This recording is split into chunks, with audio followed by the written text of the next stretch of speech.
আসসালামু আলাইকুম, সবাইকে বিডিনিউর পক্ষ থেকে স্বাগতম। আজকে যে অপশনটা নিয়ে সবাইকে জানাবো সেটা হচ্ছে ক্রিকেট বেটিং সম্পর্কে। ক্রিকেটের ক্রিকেট বেটিং করে এমন লোক অনেকই রয়েছে, কিন্তু বিভিন্ন অপশন তারা কি জানে না, শুধু টিম নিয়ে খেলে এবং কি টোটাল আন্ডার নিয়ে খেলা করে, যার কারণে অনেক বেট লস হয়। ক্রিকেটে আরও অনেক অপশন আছে, সো সেই সম্পর্কে আমরা আজকে জানবো।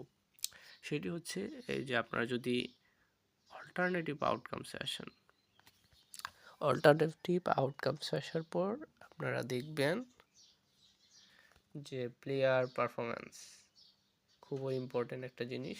প্লেয়ার পারফরমেন্স, এই প্লেয়ার পারফরমেন্স অনেকেই আছে দেখেন, কিন্তু অপশনটা সম্পর্কে কি জানেন না, যার কারণে এখান থেকে আপনারা বেটই করেন না। কিন্তু এখানে বেট করলে ইনকাম করা কিন্তু খুবই সহজ। সো আগে আপনার এই সম্পর্কে জানতে হবে প্লেয়ার পারফরমেন্সটা কি। এটি জানার আগে আপনাকে প্লেয়ার সম্পর্কে জানতে হবে। একজন প্লেয়ার কি ব্যাটার নাকি বোলার নাকি অলরাউন্ডার, এটা সম্পর্কে আপনাকে কি ধারণা থাকতে হবে। তাহলে আপনি এই প্লেয়ার পারফরমেন্স সম্পর্কে আপনি কি বুঝতে পারবেন। সো আমরা দেখি, এই যে এখানে যে বলা আছে যে সেই সুদর্শন টোটাল ওভার 27.5 এর দেওয়া আছে 1.833, অথবা সেই সুদর্শন টোটাল আন্ডার 1.8833। হ্যাঁ, এগুলো মানে কি, এগুলো বোঝার জন্য আপনাকে প্লেয়ার সম্পর্কে কি ধারণা থাকতে হবে। যদি প্লেয়ার সম্পর্কে ধারণা থাকেন তাহলে আপনি এটা কি বুঝতে পারবেন। সো আমরা তাহলে এটা একটু বুঝি।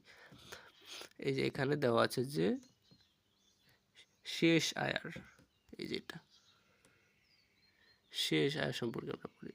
শেষ আয়ার তো ব্যাটার, হ্যাঁ, সে তো বল করে না।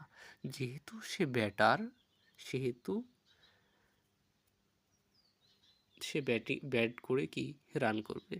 তার মানে কি, যদি ব্যাট করে সে রান করে তাহলে প্রতি রানের বিনিময়ে সে যদি 1 রান করে তাহলে 1 পয়েন্ট।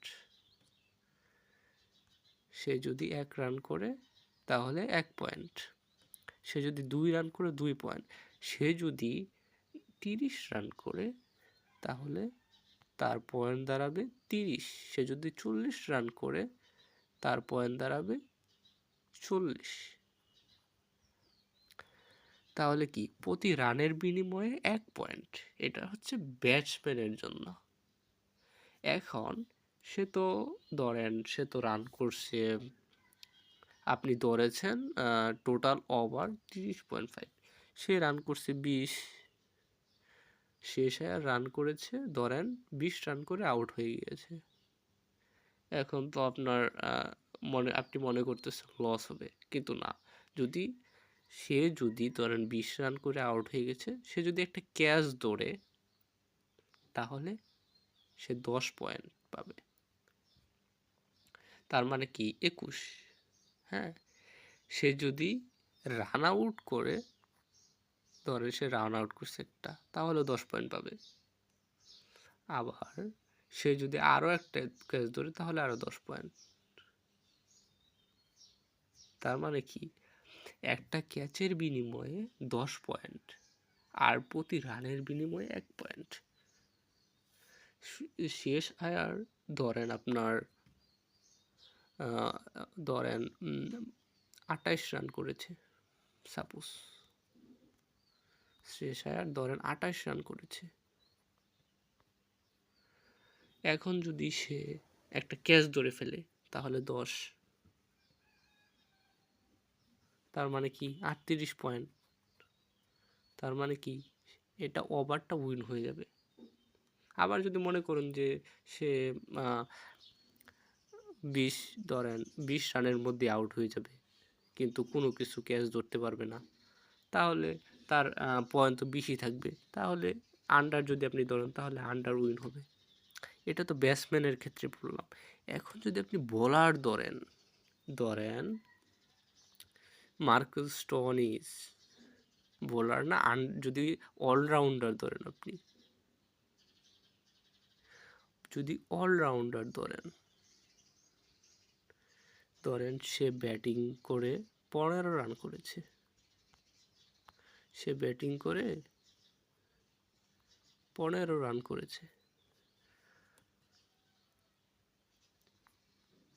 আর সে 2টা উইকেট পেয়েছে, 2টা উইকেটের বিনিময়ে হলো 20 পয়েন্ট। তার মানে তার কত? 35। মার্কাস স্টোয়নিস আপনি ধরেছেন 31.5, তার মানে কি সে 35 পয়েন্ট পেয়ে গেছে। তার মানে কি মার্কাস স্টোয়নিস যদি ওভার ধরেন আপনি তাহলে মার্কাস স্টোয়নিস উইন হয়ে যাবে। আর যদি বলেন যে সে 12 রানও করতে পারবে না এবং কি উইকেটও বেশি নিতে পারবে না, একটা হাইস্ট যদি নিতে পারে, তার মানে কি ধরেন সে ব্যাটে রান করছে 5 রান, উইকেট নিলে একটা 10, 15, তার মানে কি 31-এর নিচে, তাহলে মার্কাস স্টোয়নিস এটা আপনার আন্ডারটা উইন হয়ে যাবে। এখন যদি আপনি কোনো কিপার ধরেন, কিপার প্লাস ব্যাটার, তখন কিপারের একটা কিপার যদি একটা স্টাম্পিং করে তাহলে সবচেয়ে বেশি পয়েন্ট পায়। একটা স্টাম্পিং করলে 25 পয়েন্ট পায়, একটা স্টাম্পিং করলে সে 25 পয়েন্ট পায়। এখন যদি সে ব্যাটে রান করে আরও ধরেন এখানে যদি কিপার মনে হয়, হ্যাঁ আছে কিপারে, যে শেষ সুদর্শন মাঝে মাঝে কিপিং করে, যে শেষ সুদর্শন কিপার, এই শেষ সুদর্শন যদি ধরেন একটা কিপিং করলো, তাহলে সে সরাসরি 25 পয়েন্ট পেয়ে যাবে। সে সুদর্শন সরাসরি একটা যদি কিপিং করে স্টাম্পিং করতে হবে, স্টাম্পিং যদি করে সেটা আউট হয় তাহলে 25 পয়েন্ট পেয়ে যাবে। আর যদি সে ব্যাটে 3 রান করে তাহলে কত? 28। তার মানে কি সেই সুদর্শনটা উইন হয়ে যাবে। আশা করি বুঝতে পেরেছেন। আবার একটু বলি আমি, ধরেন আপনি যাকেই ধরেন না কেন, ব্যাটার অথবা বোলার অথবা অলরাউন্ডার, যাকেই ধরেন না কেন, এটা মনে রাখবেন যে একটা ক্যাচের বিনিময়ে, যাই হোক, একটা ক্যাচের বিনিময়ে 10 পয়েন্ট, একটা রান আউটের বিনিময়ে 10 পয়েন্ট, একটা রানের বিনিময়ে 1 পয়েন্ট, স্টাম্পিংয়ের বিনিময়ে হচ্ছে 25 পয়েন্ট।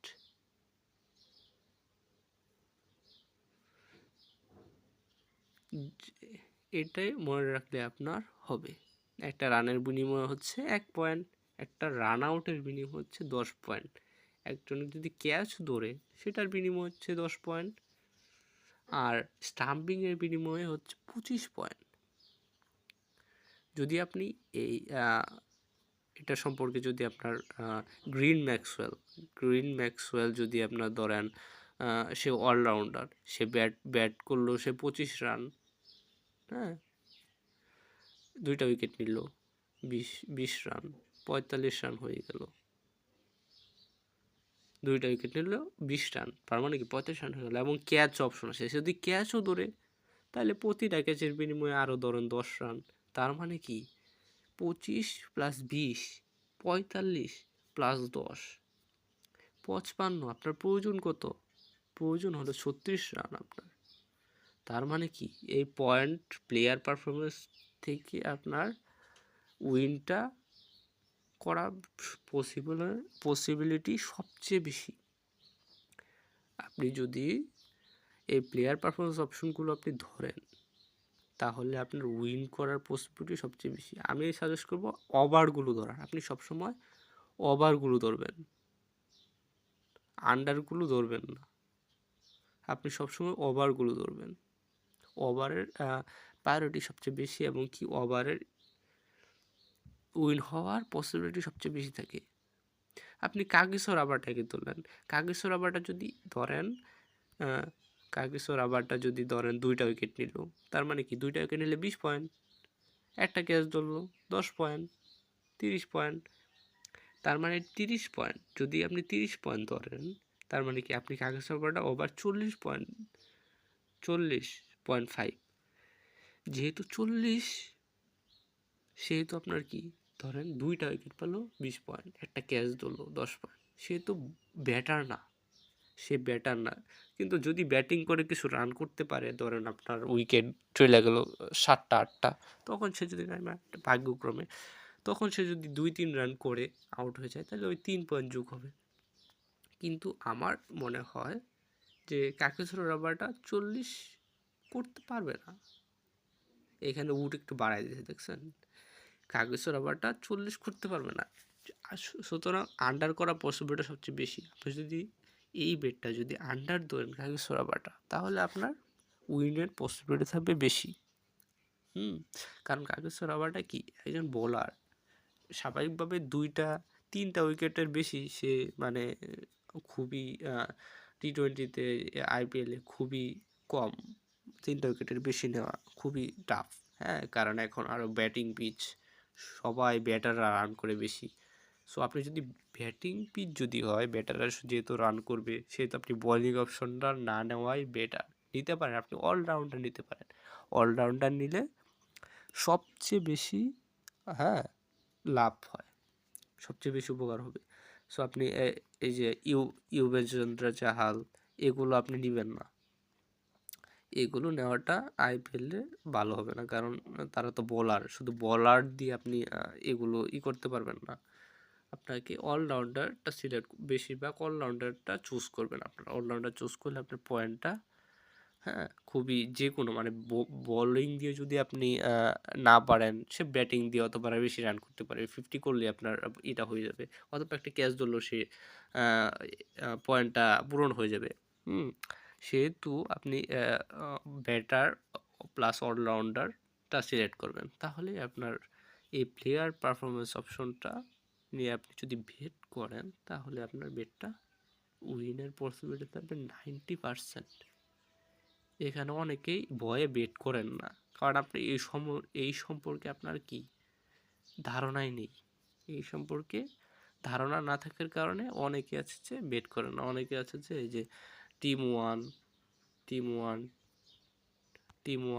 2, এগুলো নিয়ে বেট করেন, কিন্তু এগুলো নিয়ে বেট করা তো একটা রিস্ক, কারণ আপনি তো শিওর না যে এটা উইন হবে বা এটা উইন হবে। কিন্তু এটা তো মানে আপনার একটা প্রায় শিওরই থাকে, সে যদি ব্যাটিং দিয়ে রান না করতে পারে, সে উইকেট নিলে আপনার ওই পয়েন্টটা যোগ হয়ে যাবে, অথবা ক্যাচ ধরলে এই পয়েন্টটা যোগ হয়ে যাবে।